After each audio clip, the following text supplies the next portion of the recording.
Hello everyone, this is Komal, your SST educator. Welcome back to your favorite channel Magnet Brains. Magnet brains आपको provide कराता है high quality education, वो भी बिल्कुल free of cost, kindergarten से लेके class 12 तक की। सीबीएसई बोर्ड के कोर्सेज के साथ साथ आपको अदर स्टेट बोर्ड के भी कोर्सेज अवेलेबल है इन हिंदी मीडियम, जैसे कि UP board, Bihar board, Delhi board के कोर्सेज प्रॉपर सिस्टमैटिक वे में। कोई दिक्कत परेशानी आपको नहीं होगी। डेली प्रैक्टिस सेट्स के क्वेश्चंस भी मिलेंगे, प्रैक्टिस भी करते जाइएगा। ई बुक्स और ई नोट्स के लिंक आपको डिस्क्रिप्शन बॉक्स में अवेलेबल है, भटकने की बात बिल्कुल भी नहीं बनती। सो आज हम क्या करने वाले हैं, हमारा चैप्टर 5 है वाटर। इससे पहले हमने एयर पढ़ा, नाउ अब बारी है हवा के बाद पानी की, है ना। तो इसकी वर्कशीट को हम कंप्लीट करेंगे। तो पहले क्या कर दो, फटाफट से आप लाइक कर दो, जल्दी जल्दी से क्या कर दीजिए, लाइक कर दीजिए। अब आपके सामने क्या है, फिल इन द ब्लैंक्स से उसको सॉल्व भी करेंगे, है ना। देख लेते हैं।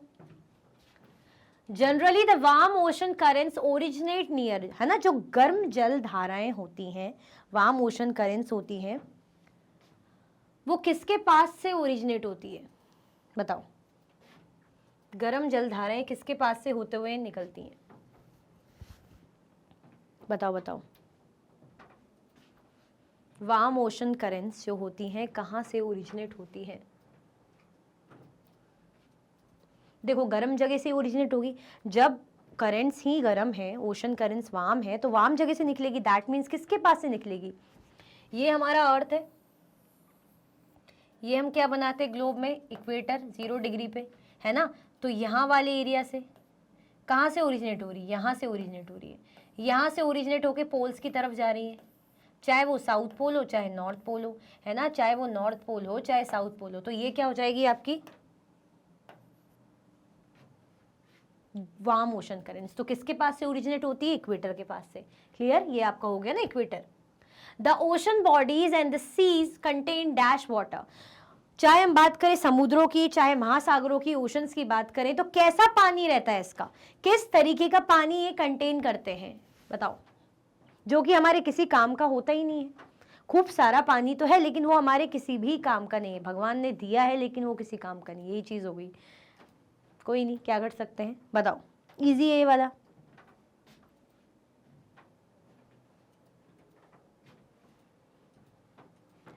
सैलाइन वाटर, सॉल्टी वाटर रहता है ना, खारा पानी, नमक वाला पानी। The average salinity of the ocean is dash parts पर 1000। जो औसतम हम बोलते हैं ना, खारापन जो है, एवरेज जो सैलिनिटी है ओशंस में जो रहती है ना, वो पर 1000 का कितना पार्ट है, बताओ।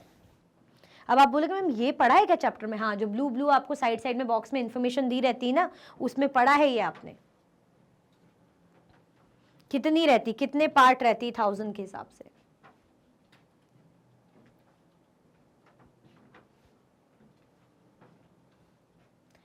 कितना रहता है, 20, 25, 30, 35। तो क्या हो जाएगा हमारा आंसर, 35%। ठीक है। Dash salt is mostly dissolve in ocean and sea water. जो हम बोलते हैं ना हमारा सॉल्टी वाटर है ओशन और सी का, तो वो कैसा सॉल्ट है, कौन सा सॉल्ट बोलते हैं उसको। Dash salt is mostly dissolve in ocean and sea water. कैसा वाला सॉल्ट है वो, वेराइटी क्या कोई सॉल्ट की, क्या बोलेंगे उसको, क्या बोला जाएगा।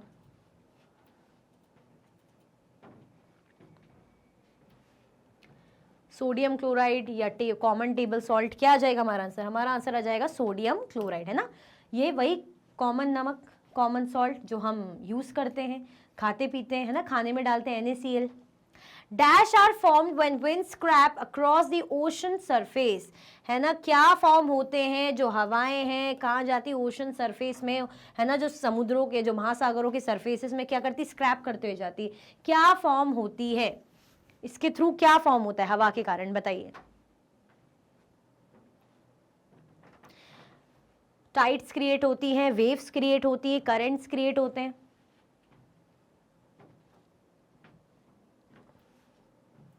क्या हो जाएगा हमारा आंसर, इजी है वाला, वेव्स, है ना। इन्हीं के कारण वेव्स बनती है। तो ये आपके फिल इन द ब्लैंक्स हैं।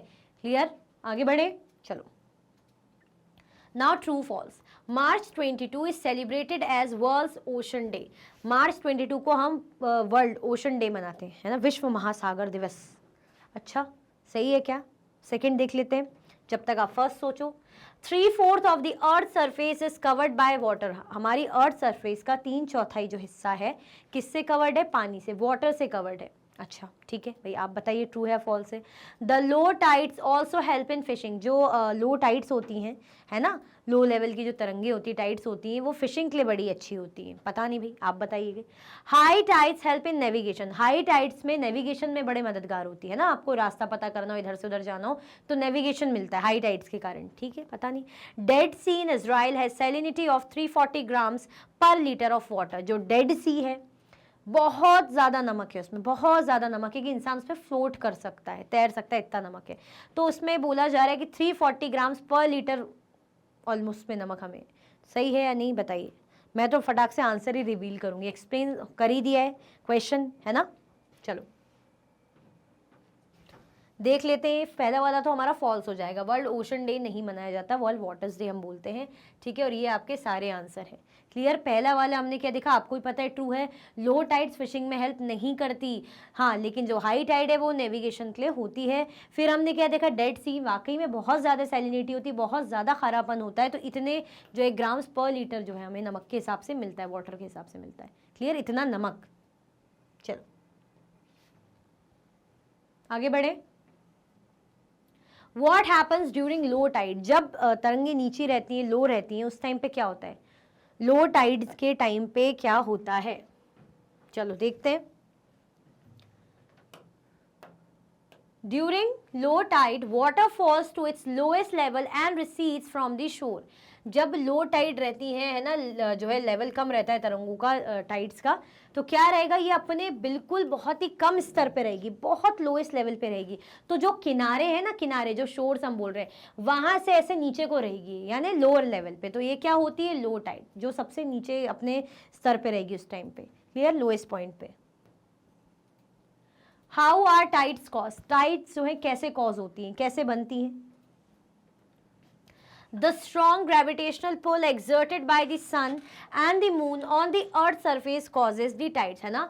जो बिल्कुल स्ट्रॉन्ग ग्रेविटेशनल पुल, जो खिंचाव है, पुल मतलब खींचना होता है ना, जो बहुत तेजी से ग्रेविटेशनल फोर्स जो हम बोलते हैं ना, गुरुत्वाकर्षण पुल, जो खिंचाव होता है, सन लगाता है और मून लगाता है, किसको? अर्थ के सरफेस को। तो इसी कारण से टाइड क्रिएट होती है। मतलब मैं क्या हूं? मैं अर्थ हूं फॉर एग्जाम्पल, मेरे अंदर पानी है, अब यहां से पुल ये खींच रहा है, वहां से मून खींच रहा है, तो सन और मून जब अपना पुल लगाते हैं, खींचते हैं, तो खींचेंगे तो कभी ऐसे टाइड्स क्रिएट होंगी, यहां से उठेंगी या यहां से उठेंगी, है ना। तो ऐसे उठता है ना, कोई खींच रहा है, अपन खींचते हैं, तो इसी कारण से टाइड्स क्रिएट होती है। तो कैसे कॉज होती है?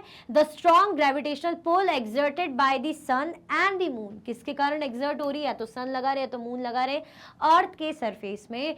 इसको क्या बोलते हैं? इसके कारण क्या क्रिएट होती है? टाइड्स क्रिएट होती हैं। क्लियर, आया समझ में?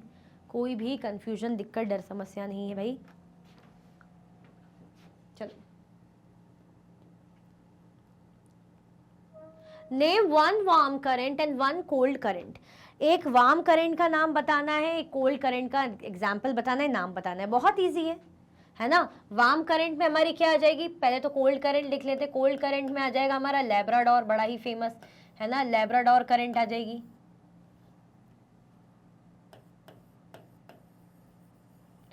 लैब्राडोर करंट है। को वार्म करंट की बात करें तो वार्म करंट में आ जाएगी हमारी गल्फ स्ट्रीम, ये बड़े फेमस एग्जाम्पल है कोल्ड और वार्म करंट के। ठीक है, तो चलो देख लेते हैं क्या मैच हो रहा है या कोई दूसरा है। द गल्फ ऑफ स्ट्रीम हो जाएगा वार्म करंट में, और लैब्राडोर ओशन करंट, है ना, लैब्राडोर। वैसे तो हम बोलते हैं लैब्राडोर, बहुत ही क्यूट, बहुत ही अच्छे बड़े बड़े जो डॉग ब्रीड रहती है, बड़े प्यारे से लगते हैं। आर्मी वगैरह और पुलिस वगैरह में भी रहते हैं ये, है ना, बड़े मेहनती, स्ट्रॉन्ग रहते हैं, इसीलिए कोल्ड है, मतलब ठंडे दिमाग के रहते हैं, ऐसे आप याद कर सकते हो। ठीक है, चलो। What happened to the Indira Point during the tsunami of 2004? Tsunami आई थी 2004 में, 2004 में, तो उस टाइम पे इंदिरा पॉइंट में क्या हुआ था? क्या हो गया था इंदिरा पॉइंट के साथ? टूट गया था, डिस्ट्रक्शन हो गया था, या सबमर्ज हो गया था, डूब गया था? तो क्या होगा हमारा आंसर? इंदिरा पॉइंट जो है डूब गया था, है ना, सुनामी में पूरी तरह पानी में डूब गया था, सबमर्ज हो गया था। क्लियर, 2004 की सुनामी में। चलो, why do swimmers float in Dead Sea? क्या रीजन है जो स्विमर्स होते हैं डेड सी में फ्लोट करते हैं, है ना, तैर पाते हैं? कैसे फ्लोट कर पाते हैं, मतलब जैसे ना ऊपर ऊपर को फ्लोट करने, जैसे हम कुछ पानी में डालते हैं तो ऊपर जब आप क्या करोगे, वाटर में जैसे ऑयल डालोगे तो ऑयल ऊपर अलग ही फ्लोट करेगा, तो ऐसे ही क्यों फ्लोट करते हैं? क्योंकि नमक बहुत होता है, नमक की मात्रा बहुत ज़्यादा होती है। देख लेते हैं। Salt contained in Dead Sea has more density than swimmers. That's why swimmers float in Dead Sea. जो सॉल्ट रहता है ना, नमक रहता है डेड सी में, वो कैसा रहता है, उसकी डेंसिटी ज़्यादा रहती है स्विमर से। स्विमर्स से भी जो तैराक रहते हैं उनसे भी ज़्यादा इसकी डेंसिटी रहती है, इसीलिए जो स्विमर्स होते हैं डेड सी में फ्लोट कर पाते हैं। क्लियर? चलो, briefly explain how spring and नीप टाइड्स आर फॉर्म्ड। ब्रीफली आपको एक्सप्लेन करना है कि कैसे स्प्रिंग और जो नीप टाइड्स हैं बनती हैं, फॉर्म होती हैं। चलो देख लेते हैं कैसे फॉर्म होती है। ड्यूरिंग द फुल मून, ये आपको दिख रही है, ठीक है, ये क्या लिखा है यहाँ पे, ये नीप टाइड्स है, ये स्प्रिंग टाइड्स है ना, ये स्प्रिंग एंड नीप टाइड्स का पूरा बना के दिखाया हुआ है, बहुत प्यारा लग रहा है, देख लेते हैं। During the full moon and new moon days, the sun, the moon and the earth are in the same line and the tides are highest. अब क्या होता है, फुल मून जब चांद पूरा फुल रहता है, या न्यू मून हम कहते हैं पूर्णिमा वगैरह वाला दिन आता है चांद, जो सन है, जो मून है और जो अर्थ है सेम लाइन में रहता है ना, सेम ही लाइन में रहेगा, और उस टाइम पे टाइड्स क्या रहेंगी, टाइड्स बहुत ज़्यादा हाईएस्ट रहती हैं, अपने अच्छे चरम पे रहती है, क्योंकि सन मून अर्थ एक ही लाइन में, तो कितना खिंचाव हो रहा होगा। क्योंकि हमने क्या देखा था, टाइड्स कैसे क्रिएट होती है, जब सन और मून क्या करते हैं, अर्थ को पुल करते, ग्रेविटेशनल तरीके से पुल करते, ग्रेविटेशनल पुल होता है, इसके कारण टाइड्स क्रिएट होती है। तो जब सोचो तीनों एक ही लाइन में, तो कितना खिंचाव होता होगा। These tides are called spring tides, और इन टाइड्स को क्या बोला जाता है, स्प्रिंग टाइड हम बोलते हैं। देख रहे हो आप, एक ही लाइन में है, क्या देख रहे हो ना, तो कितना खिंचाव हो रहा होगा, आप समझ सकते हो कितना ज्यादा, एक ही लाइन में, यहाँ भी, ठीक है। But when the moon is in its first and last quarter, the ocean water gets drawn in diagonally opposite direction by the gravitational pull of sun and earth, resulting in low tide. These tides are called neap tides. अब ये है, यहाँ पे moon का क्या बोला जा रहा है, जब मून अपने, जैसे यहाँ पे आपको फुल दिख रहा है ना, यहाँ पे आपको क्वार्टर ऐसा आधा सा दिख रहा है ना, अपने क्वार्टर में रहेगा, हाफ उसमें रहेगा, फर्स्ट एंड लास्ट क्वार्टर में रहेगा, पहला या आखिरी क्वार्टर में रहेगा। जो ओशन वाटर है क्या हो जाता है, डायगोनली अपोजिट डायरेक्शन में चले जाता है, जो ग्रेविटेशनल पुल लगाता है सन और अर्थ। डायगोनल मतलब ऐसा रहेगा, है ना, डायगोनल ऐसा थोड़ा सा तिरछा सा ऐसा हो जाएगा। क्लियर? इस तरीके से रहेगा। These tides are called neap tides, और ये जो लो टाइड्स होती है इसके कारण क्या होता है कि इसको क्या बोला जाता है, नीप टाइड्स बोलते हैं। क्लियर हुआ? तो क्या होती है स्प्रिंग टाइड्स और क्या होती है नीप टाइड्स। तो नीप टाइड्स वो होती हैं जो हाईएस्ट होती हैं, मतलब सॉरी, स्प्रिंग टाइड्स वो होती हैं जो हाईएस्ट होती है। मतलब क्या होता है, सन मून और अर्थ एक ही लाइन में रहते हैं, तो टाइड इस टाइम पे हाईएस्ट रहती है, और इन्हीं हाई टाइड्स को कारण क्या होता है, स्प्रिंग टाइड क्रिएट होती है। जब मून अपने फर्स्ट और लास्ट क्वार्टर में होता है तो ओशन वाटर है डायगनली अपोजिट डायरेक्शन में ड्रॉन होता है ना, जो सन के ग्रेविटेशन और अर्थ का ग्रेविटेशनल पुल लगता है, इसके कारण लो टाइड्स क्रिएट होती हैं, ठीक है। और इन्हीं टाइड्स को क्या कहा जाता है, नीप टाइड्स। क्लियर? ये आप देख ही रहे हो अच्छे से, ये नीप टाइड्स लिखी है ना, यहाँ से खिंचाव चल रहा है और यहाँ पे सेम लाइन में। चलो, how are high tides important. High tides important कैसे हो सकते हैं, किस तरीके से ये जो हाई टाइड्स हैं इंपॉर्टेंट होती हैं, चलो देख लेते हैं। High tides are important for various reasons. बहुत से ऐसे कारणों के कारण हम कह सकते हैं कि भाई हाई टाइड्स महत्वपूर्ण होती है। देखो, they raise the water level close to the shores, this helps the ship to arrive at the harbour more easily. सही बात है, जब पानी खूब रहेगा, ज़्यादा रहेगा, है ना, किनारों पे अच्छा खासा रहेगा, तो शिप्स को है अपने जो है हार्बर किनारों पर आने में भी, बंदरगाह तक पहुँचने में भी आसानी रहेगी कि आराम से, पानी भी इतना ज़्यादा है हम आराम से पहुँच पा रहे हैं। कम रहेगा तो थोड़ा मेहनत करनी पड़ेगी, पानी ज़्यादा है तो आराम से पहुँच पा रहे हैं, ठीक है। तो वाटर लेवल क्या होता है, हाई टाइड के कारण ऊपर रहता है, किनारों पे ज्यादा रहता है, जिसके कारण शिप्स जो है हार्बर पे, बंदरगाहों पे आराम से अराइव कर पाती, पहुंच पाती है। The high tides also help in fishing. High tides भाई खूब अच्छी ऊपर तक रहेंगी, वाटर का लेवल ऊपर तक रहेगा तो फिशिंग के लिए भी आसानी है ना, ऊपर आपको बढ़िया फिश मिल जाएगी।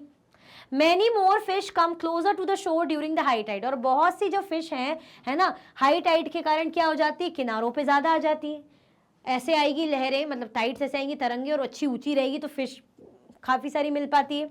This enables fisherman to get a plentiful catch, जिसके कारण जो फिशरमैन है उसको अच्छा खासा जो है वो कैच ले पाता है ना, खूब सारे उसको फिशेज मिल जाती हैं। The rise and fall of water due to tides is being used to generate electricity in some places, है ना। राइज हो या फॉल होता है वाटर का, है ना, टाइड्स के कारण जब क्या होता है पानी हाई या लो या राइज या फॉल होता है, वो किस काम आता है, इलेक्ट्रिसिटी जनरेट करने में, है ना। ऐसे ऐसे ऊपर नीचे ऐसे ऐसे हो रहा है तो इलेक्ट्रिसिटी के लिए बढ़िया है। तो हाई टाइड्स के हमने क्या क्या फ़ायदे देख लिए कि एक तो क्या होता है कोनों पर शोर्स पर पानी ज़्यादा होता है, लेवल ज़्यादा होता है, तो जो है हार्बर्स तक बंदरगाहों तक पहुंचना आसान हो जाता है ना। ये टाइड्स फिशिंग में बड़ी मददगार होती है, हेल्पफुल होती हैं। फिर ये टाइड्स के कारण जो फिशेज़ हैं वो किनारों तक आ जाती हैं, है ना, जिसके कारण फिशरमैन काफ़ी ज़्यादा मछलियाँ पकड़ पाता है। और हमने क्या देखा, ये जो टाइड्स हैं हाई लो टाइड्स के कारण इलेक्ट्रिसिटी जनरेट हो पाती है कुछ कुछ जगहों में। क्लियर? चलो, defined waves, right a short note on it. Waves आपको एक्सप्लेन करनी है और उन पर शॉर्ट नोट लिखना है। वेव्स क्या होती हैं भाई, लहरें, है ना। चलो देख लेते हैं हवा के कारण जो बनती है। When the water on the surface of the ocean rises and falls alternately, they are called waves during a storm. The winds blowing at very high speed from huge waves. These may cause tremendous destruction. An earthquake, a volcanic eruption, or underwater landslides can shift large amount of ocean water.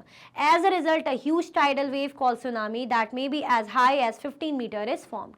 जब जो water है किसका, surface का, है ना, ocean का surface का, rise और फॉल होता है, ऐसे उठता है फॉल होता है, उठता है फॉल होता है ना, राइज फॉल हो रहा है, उन्हें क्या बोला जाता है, वेव्स। वेव्स ऐसी तो होती है, इस तरीके की तो आती है, ये क्या हो जाती है, वेव्स होती हैं। During a storm the winds blowing at very high speed form huge waves. जब तूफान आता है तो विंड बहुत ही स्पीड से चलती है, हवा बहुत तेज से चलती है, तो हवा के कारण वेव्स भी बड़ी बड़ी बनती है।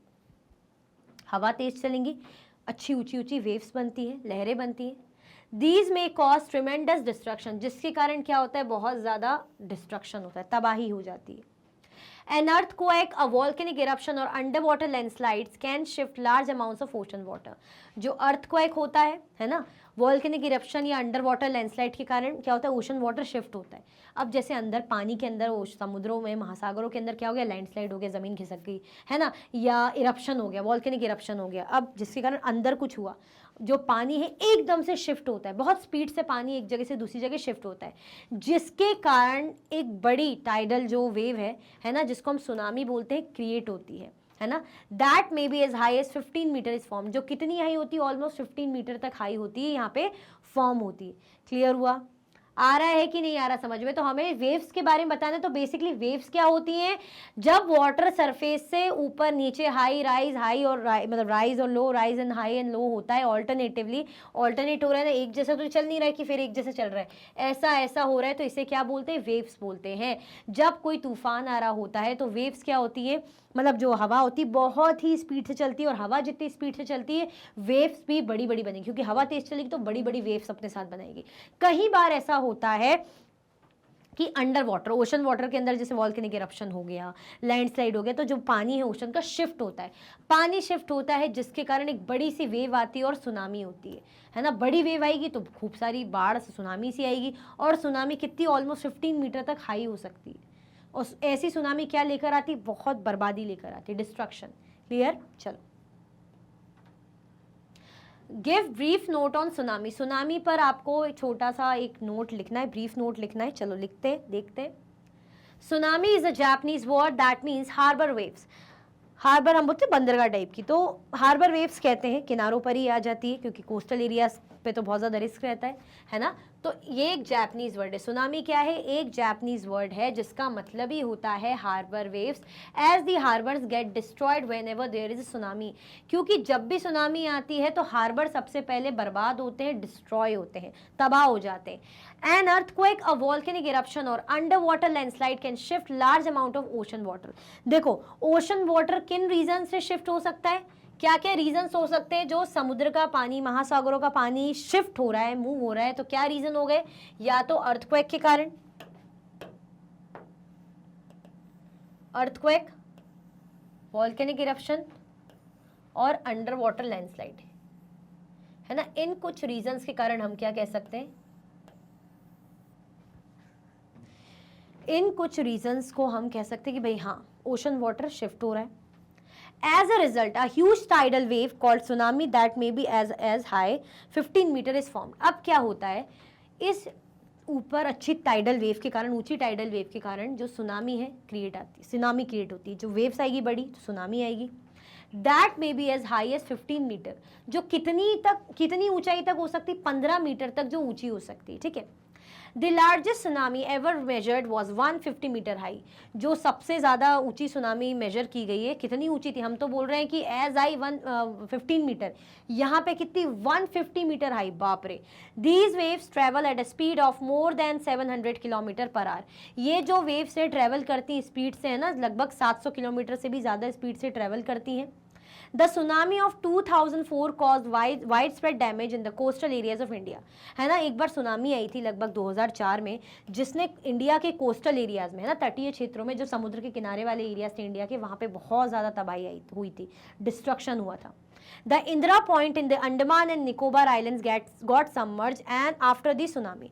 एक इंदिरा पॉइंट था अंडमान एंड निकोबार का, वो क्या हो गया था, सुनामी में पूरा बह गया था, डूब गया था बेसिकली. है ना, क्लियर हुआ. तो हमें सुनामी के बारे में लिखना था. सुनामी को क्या बोला जाता है, एक जापानीज वर्ड है, हार्बर वेव्स कहा जाता है. क्यों कहते हैं, क्योंकि सबसे पहले जैसी सुनामी आती तो हार्बर्स डिस्ट्रॉय होते हैं. क्लियर. सुनामी आने के रीज़न क्या क्या है, सुनामी आने के रीज़न, क्योंकि सुनामी एक हाई वेव होती है. जैसे अगर ओशंस में अर्थक्वेक, मतलब अर्थक्वेक आ जाए या ओशन में लैंडस्लाइड हो जाए, है ना, वॉल्केनिक इरप्शन हो जाए, तो बहुत ज़्यादा पानी ओशन का शिफ्ट होता है. अब वेव्स बहुत ज़्यादा बड़ी बड़ी बनती है. कितनी बड़ी, ऑलमोस्ट 15 मीटर तक हाई हो सकती है. एक बार ऐसा देखा गया कि 150 मीटर तक हाई वेव्स बनी थी, और इसके कारण इसकी स्पीड भी कितनी थी, 700 किलोमीटर पर आवर, मतलब प्रति घंटे में कितने, 700 किलोमीटर प्रति घंटे के हिसाब से चल रही थी, इतनी तेज.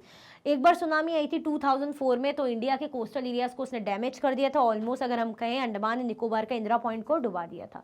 क्लियर. तो ये हमने किसके बारे में ब्रीफ नोट लिखा, सुनामी के बारे में, कि क्या होती है और क्या हमने उसके एग्जाम्पल्स देखे.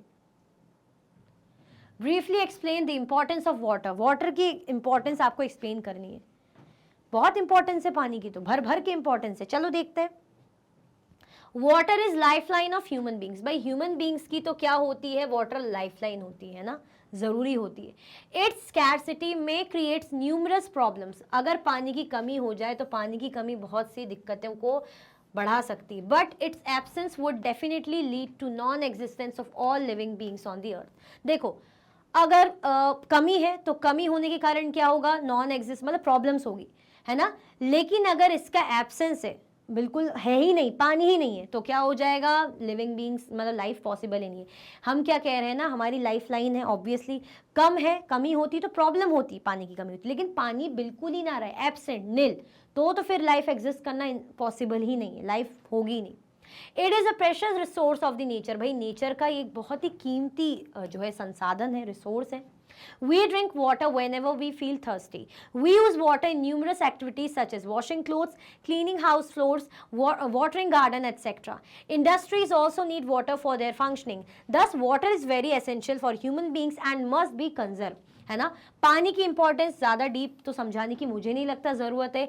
हम पानी पीते हैं जब हमें प्यास लगती है. पानी का हम क्या यूज़ करते हैं भाई, कपड़े धोने के लिए, है ना, गार्डन में डालने के लिए, घरों को साफ करने के लिए. इवन इंडस्ट्री सेटअप है तो वहाँ भी पानी का यूज़ हो रहा है ना. यहाँ भी हम पानी का यूज़ करेंगे इंडस्ट्री की फंक्शनिंग के लिए.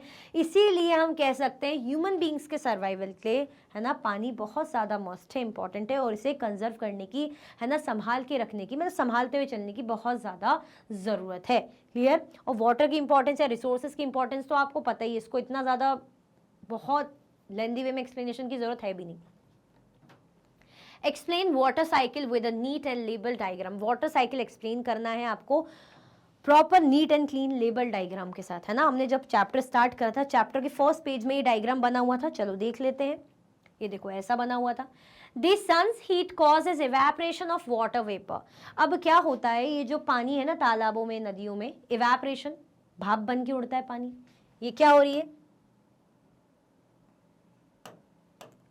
ये हो रही evaporation की प्रोसेस, है ना.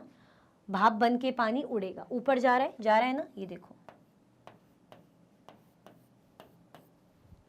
Okay. Now When the water vapor cools down, it condenses and forms cloud. अब ये जो water vapor है, ये क्या होती है, ठंडी होती है, ठंडी हो जाएगी, कंडेंसेशन की प्रोसेस क्या हो जाना है, ठंडी हो जाना. क्या क्रिएट कर देगी, बादल बन जाएंगे। ये देखो कितना खुश हो रहा है ना, बादल बन जाएंगे, बरसने को तैयार, बहुत खुश है वो। From there it may fall on the land or sea in the form of rain, snow और sleet। अब क्या होगा यहाँ पे, या तो स्नोफॉल हो सकता है, या तो रेनफॉल के फॉर्म में गिरेगा, या तो स्लेट के फॉर्म में गिरेगा। ठीक है, क्लियर हो रहा है। The process by which water continually changes its form and circulates between oceans, atmosphere and land is known as the water cycle। water cycle होती क्या है, ऐसी प्रोसेस है ना जिसमें हम देखते हैं कि वाटर क्या कर रहा है, कंटिन्यूसली अपने फॉर्म को चेंज कर रहा है और सर्कुलेट होता है किसके बीच में, ओशंस, एटमॉस्फेयर और लैंड के बीच में हो रहा है ना। यहाँ पे क्या है, ये ओशंस है, ये हमारा एटमॉस्फेयर है और लैंड, इनके बीच में सर्कुलेट हो रहा है कि यहाँ से भाप बना, इवेपोरेट हुआ, यहाँ पे कंडेंसेशन हुआ, क्या बन गया, बादल बन गया। बादल बोल रहे हैं भाई इतनी ज्यादा भार मुझसे नहीं संभला जाएगा, मुझे बुरा लग रहा है, मुझे रोना है, तो मैं बरस जाता हूँ। अब क्या होगा, लिक्विड फॉर्म में, प्रेसिपिटेशन की फॉर्म में ये क्या करेगा, जमीनों पे पूरी जगह पानी गिरेगा। तो इन तीनों के बीच में यहाँ पे क्या हो जाएगा, इसको बोल रहे हैं, इसको समझा के इसको कहा जा रहा है ओशन, है ना। ये बादल, ये हमारा क्या, एटमॉस्फेयर, ये हमारा एटमॉस्फेयर है, और ये क्या है, हमारा लैंड। तो इनके बीच में ये जो साइकिल चल रही है कि यहां से आना, यहां हो जाना, यहां से आना, यहां हो जाना, यहां से आना, यहां हो जाना, ये क्या है, हमारी वाटर साइकिल है। क्लियर हुआ, आया समझ में। देखो मुझे मतलब आप खुद ही सोचो ना, पानी क्या होता है, भाप की बन के जाता है, फिर कहाँ जाता है, बादलों में, और फिर वहीं आ जाता है, ये आपको पता ही होगा। तो इसी को इवेपोरेशन। हाँ, एक चीज और ध्यान रखने की जरूरत है कि जब ये वाटर वेपर है ना, जो क्लाउड्स है, लिक्विड फॉर्म में नीचे आते हैं, किस फॉर्म में, लिक्विड फॉर्म में। और लिक्विड फॉर्म क्या होता है, वाटर, है ना, पानी। तो इसे क्या बोलते हैं, प्रेसिपिटेशन की प्रोसेस। क्लियर। और ये हमारी क्या है, वाटर साइकिल। चलो, तो ऐसी डायग्राम बना के आपको एक्सप्लेन करना है, ऐसा तो कुछ खास में टफ है ही नहीं, बना ही लोगे हंसता रोता हुआ बादल। Differentiate between high tides and low tides. High tides और लो टाइड्स का डिफरेंस बताना है, हमारी तरंगे। Difference between high tides and low tides are, high tides, they raise the water level close to the shores, this helps the ship to arrive at the harbor more easily. They never raise water level and creates problem in ship harbor। देखो जितनी अच्छी high Tide रहेगी, है ना, तरंगे जितनी अच्छी ऊंची रहेगी, हाई टाइड रहेगी, शोर्स में पानी, आसपास जो किनारों में पानी जो रहेगा अच्छे लेवल पे रहेगा, हाई रहेगा, है ना, जिसके कारण जो शिप्स हैं किनारों पर, मतलब बंदरगाहों पर आसानी से पहुंच पाती, हार्बर्स पर आसानी से पहुंच पाती, क्योंकि पानी का लेवल हाई होता है। इसके जस्ट ऑपोजिट लो टाइड है, यानी जो वाटर का लेवल है क्या होता है, रेज नहीं होता, उठता नहीं है। अब उठेगा नहीं तो हार्बर में, मतलब बंदरगाहों तक पहुंचने में मुश्किल होती है। तो यहाँ पे ईजी रहता है, शोर्स किनारों में पानी ज्यादा रहता है, यहाँ पे कम रहेगा, अपने लोएस्ट लेवल पे रहेगा, तो ये लो टाइड है। हाई यानी ज्यादा, किनारों पे खूब सारा पानी। The high tides also help in fishing. High tides में मछली पकड़ने को भी बढ़िया रहता है। देखो हाई टाइड्स रहेंगी, खूब सारा पानी रहेगा, तो मछलियां आपको इजीली दिख पाएंगी, आप इजीली कैच कर पाओगे, पकड़ पाओगे। It never helps in fishing, इससे फिशिंग में कोई हेल्प नहीं मिलती। लो टाइड्स रहती, नीचे को रहती, वो तो वैसे ही।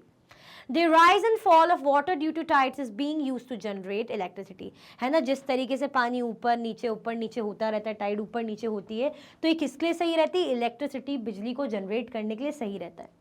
लो टाइड्स मेक ओशन काम and never use for electricity generation. लेकिन जो लो टाइड्स होती ना, काम, शांत, है ना, शांत रहते, कुछ रहता नहीं है, तो इलेक्ट्रिसिटी क्या ही जनरेट करेंगे भाई। बिजली उत्पादन करना है तो आपको अशांत रहना पड़ेगा, ऊपर नीचे।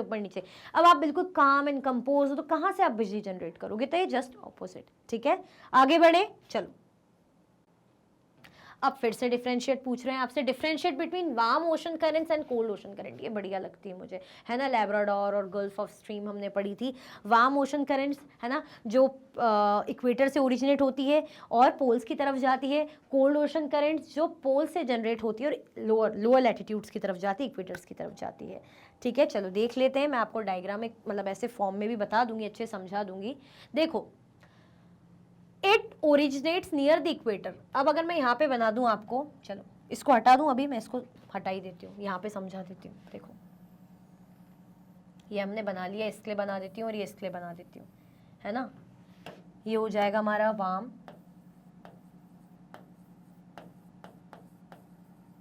वार्म ओशन करेंट्स, ये हमारा रहेगा cold ocean currents.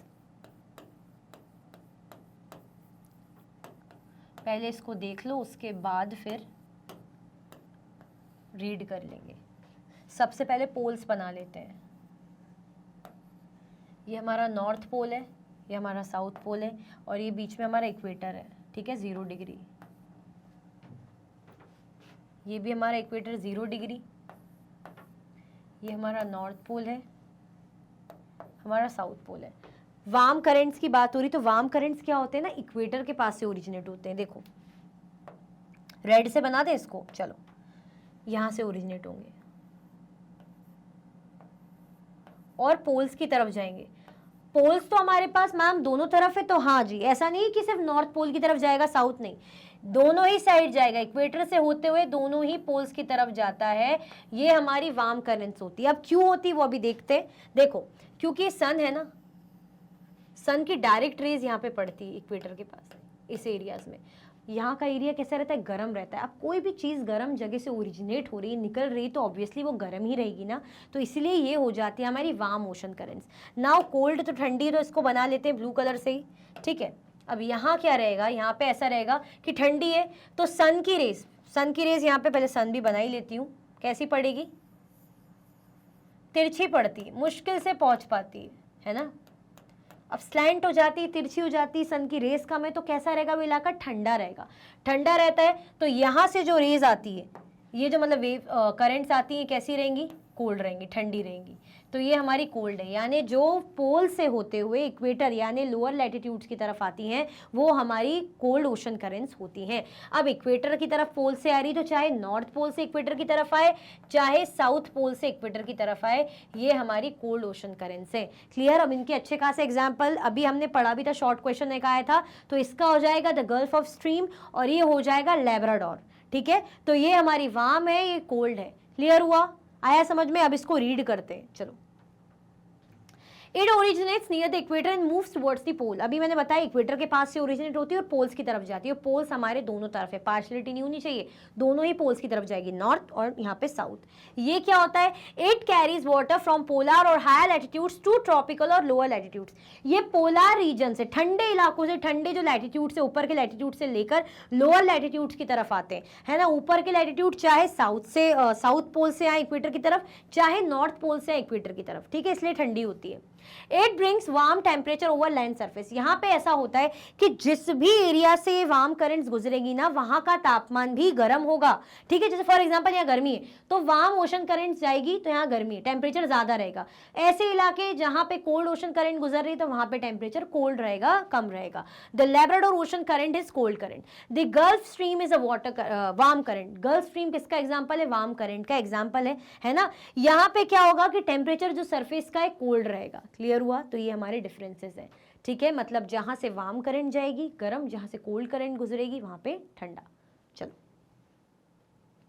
Differentiate between waves and tides. Waves और टाइड्स के बीच में डिफरेंस बताना है। चलो, when the water on the surface of the ocean rises and falls alternately, they are called waves. waves क्या होती हैं, जो वाटर है सरफेस के ओशन में ऐसे जा रहे हैं, कभी यूं, कभी यूं, यूं, ऐसे ऐसे ऐसे, है ना, उठ रहा है, गिर रहा है, राइज हो रहा है, फॉल हो रहा है, राइज हो रहा है, फॉल हो रहा है, तो ये क्या हो जाती है, हमारी वेव्स हो जाती हैं, ठीक है। The rhythmic rise and fall of ocean water twice in a day is called a tide. Tide क्या होती है, जब रिदमिक तरीके से, है ना, रिदम आपको पता ही है, ऐसे ऐसे थोड़ा सा म्यूजिक उसका रिदम रहता है, 2 बार, the rhythmic way, the rhythmic rise and fall of ocean water, rise fall rhythmic तरीके से होता है और दिन में 2 बार, तो इसे क्या बोलते हैं, इसे हम टाइड बोलते हैं। During a storm the winds blowing at very high speed form huge waves. अब जब तूफान आता है ना, खूब तूफान आएगा, तो विंड के कारण हवा जितनी तेज रहेगी वो वेव्स को भी उतना बड़ा कर देती, वेव्स अच्छी बड़ी बड़ी रहती हैं। दीज में कॉज ट्रिमेंडस डिस्ट्रक्शन, जिसके कारण खूब सारी तबाही हो सकती है, देखा नहीं, सुनामी वगैरह आ जाती है। It is high tide when water covers much of the shore by rising to its highest level. High tide जब होती हैं तो जो किनारे होते हैं समुद्रों के, ओशंस के, उनको काफी ज्यादा एरिया कवर कर लेता है पानी, क्योंकि हाई टाइड से रहती है, बहुत ऊंचे में रहती है। It is low tide when water falls to its lowest level and recedes from the shore. अब लो टाइड कब होगी, जब वाटर लेवल अपना शोर से मतलब कम रहेगा, नीचे को रहेगा, तो लो टाइड होती है। क्लियर। चलो, discuss the different types of ocean currents and their causes, है ना, जो ओशन करेंट्स है उनके टाइप्स को आपको एक्सप्लेन करना है, ऐसा क्वेश्चन भी आपसे आ सकता है। देखो डिफरेंस भी पूछा जा सकता है और कॉजेज और उसके टाइप्स भी पूछे जा सकते हैं। Ocean currents are a stream of water flowing constantly on the ocean surface in definite direction. सबसे पहले ओशन करंट, जब हम वार्म कोल्ड बोल रहे हैं तो हमें ओशन करंट्स का मीनिंग भी तो पता होना चाहिए ना। तो ओशन करंट्स ऐसी स्ट्रीम होती है वाटर की जो कॉन्स्टेंटली कैसे एक डिफाइनेट डायरेक्शन में, एक ही डायरेक्शन में क्या होती है, बहती है। हमने देखा ना, जो वार्म है तो पोल से इक्वेटर, मतलब इक्वेटर से पोल्स की तरफ जा रही है, इक्वेटर से पोल्स की तरफ जा रही है, एक ही डायरेक्शन में ना। ऐसा तो है नहीं कभी इधर हो गई इधर हो गई इधर चलेगी, ऐसा तो कुछ भी नहीं है, एक ही डायरेक्शन में, ठीक है। तो इसीलिए इन्हें क्या बोलते हैं, करेंट्स। तो ओशन करेंट्स ऐसी स्ट्रीम्स होती है जिसमें वाटर फ्लो होता है कॉन्स्टेंटली एक ही डायरेक्शन में। द ओशन करेंट्स में भी वार्म और कोल्ड, और ओशन करेंट्स गर्म भी हो सकती है और ठंडी जलधाराएं भी हो सकती हैं। Generally the warm ocean currents originate near the equator and move towards the poles. अगर वार्म ओशन करेंट्स की बात करें तो ये मैंने ऐसी बना दी इक्वेटर, तो इक्वेटर से जनरेट होती है पोल्स की तरफ जाती है, इक्वेटर से जनरेट होती है पोल्स की तरफ जाती है, वार्म्स होती है। कोल्ड ओशन करेंट्स क्या होती हैं, तो यहीं पर ही बना देते हो। कोल्ड ओशन करेंट्स कैसी हो जाएंगी, जो पोल से आएंगी इक्वेटर की तरफ, जो पोल से आएंगी इक्वेटर की तरफ। Clear?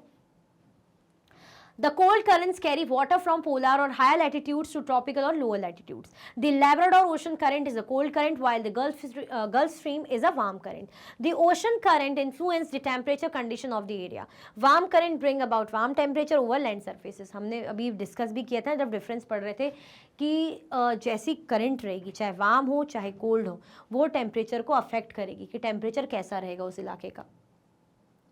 The areas where the warm and cold ocean currents meet provide the best fishing grounds of the world. अब ऐसी जगह जहाँ पे वार्म करंट कोल्ड करंट मिल रही है ना, वहाँ फिशिंग बढ़िया हो पाती है, मछली अच्छे से पकड़ सकते हैं। Seas around Japan and the eastern coast of Northern America are such examples. The areas where a warm and cold currents meet also experience foggy weather, making it difficult for navigation. अब क्या होता है, ऐसे area जहाँ पे warm और cold current मिलती है ना, तो कैसा रहेगा, धुंध सा रहेगा, फॉग बन जाती है ना, एकदम से धुंधला हो जाता है, धुंध बन जाती है। अब धुंध हो जाएगी, आप ट्रैवल कर रहे हो तो नेविगेशन में प्रॉब्लम होती है। अब अगर आप गाड़ी चला रहे हो, धुंध आ गई रास्ते में, तो प्रॉब्लम नहीं होगी, चलने में प्रॉब्लम नहीं होगी। तो ऐसे ही समुद्रों में जब जाते हैं लोग, ट्रैवल करते हैं, नेविगेशन में प्रॉब्लम हो जाती है, जहाँ पे इन लोग का मिलन होता है, मिलती हैं दोनों और फॉग ही फॉग हो जाता है। क्लियर? तो ये हमारी करेंट्स है। और ये भी एक चीज़ हमने देखी, जब ये करेंट्स मिलती है तो फिशिंग के लिए भी बढ़िया रहता है। How do we classify ocean movements, explain. हम ओशन मूवमेंट्स को कैसे क्लासीफाई कर सकते हैं। ओशन मूवमेंट्स हमारे 3 तरीके के होते हैं। क्या होती है, एक हमारी होती है वेव्स, है ना, दूसरी हमारी होती है टाइड्स, और क्या होती है हमारी करंट्स।